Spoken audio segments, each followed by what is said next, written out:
Hey everybody, it's Mitch, and welcome to my next video. Today we have got another Dungeons & Dragons 3.5 Prestige class description for you. And today, coming at you, the Complete Divine, we got our boy, Shining Blade of Heironeous. Alright, so what we're going to talk about today is, we're going to talk about what is the Shining Blade of Heironeous. We're going to talk about what it takes to become a Shining Blade of Heironeous. We're going to talk about what you get as a Shining Blade of Heironeous. And finally, we're going to talk about how good the Shining Blade of Heironeous is and how you might use it in a build. So let's get started. All right, first off, what is the Shining Blade of Heironeous? Well, quite frankly, it is a warrior of Heironeous, one of their most noble paladins. Paladins should be quoted because they actually, it's a good way to get in. We'll get into that in a bit. They are one of the paladins of Heironeous. They dedicate their lives to the pursuit of Heironeous. They would just deem to be nothing but a blade in the hand of the great god Heironeous. And that is their goal. These guys are devoted paladins. They worship him. They are the elite warriors in the Church of Heironeous. These guys are the guys to watch out for. So that's basically what this class is, or at least what they're intended to be.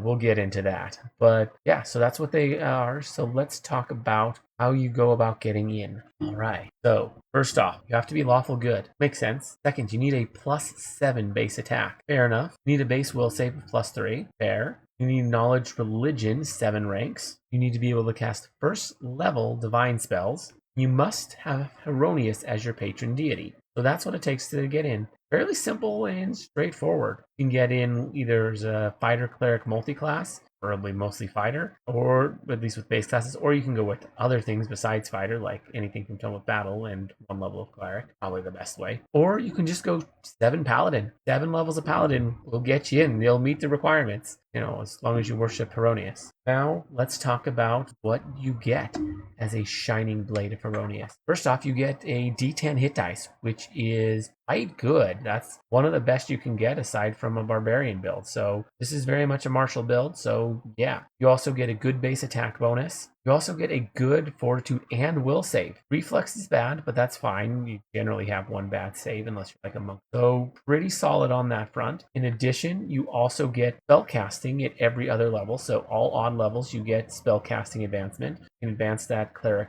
level, which is going to be something. Not much, but it's something. And you get for skills 2+ int. You also are going to, which isn't the best. They're not that good with skills, similar to that of a fighter. Next up, they do get weapon and armor proficiency. So they get proficiency with all armor, heavy, medium, and light, as well as shields and all simple and martial weapons. So that's pretty good. If you didn't already have that for some reason, probably would. They also get Shock Blade at first level, and they can use it twice a day at first level. Basically, they can, as a standard action, enchant their blade temporarily to have the shock property for an extra 1d6 points of damage. So that's kind of cool. They can do that. It takes a standard action though. You can only do it twice per day, and it only lasts for a number of rounds equal to your class level plus your charisma modifier. Then they also get Holy Blade. So starting at 5th level, they get Holy Blade, which will let them enchant their blade 3 times a day. According to text, the table says 4.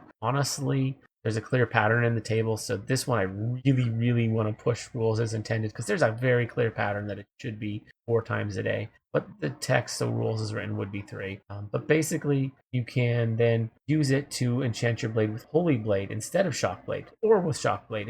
A Holy Blade will do 2d6 holy damage, and Shock will do 1d6. You can stack them together, so you can do both. You can't do either one twice, though. Then at 9th level, you get Brilliant Blade, which basically lets you do all 3 of them. You'll get it 6 times a day. There is no discrepancy table versus text on this. It's really only at 5th level. There's a discrepancy. Anywho, this will let you enchant it with Brilliant Energy for a standard action, and you can put all 3 on. You can't double up any of the same effect twice. That's what you get. Pretty simple, straightforward. So let's talk about how you might use it in a build and how good it is. So, is it good? Well, it's better than straight fighter, so there's that, because you do get some casting, although very minimal. But it's not really super great. It's not going to be used in a lot of high-level gameplay. Pretty useless in high optimization builds. It'd be decent in low optimization, be okay in medium optimization, but this is basically unplayable in high optimization, fortunately. but it is a fun little class that you can get into. Fairly easy, not hard to, like the entry requirements aren't difficult. So there's that. So it's not bad. I don't know. I kind of like it, but at the same time, it's not the strongest. If I was going to use it in a build, I'd probably have to go with something like Crusader and then Cleric. So I don't know, like 6 levels of Crusader and 1 level in Cleric. Maybe Cloistered Cleric, just because.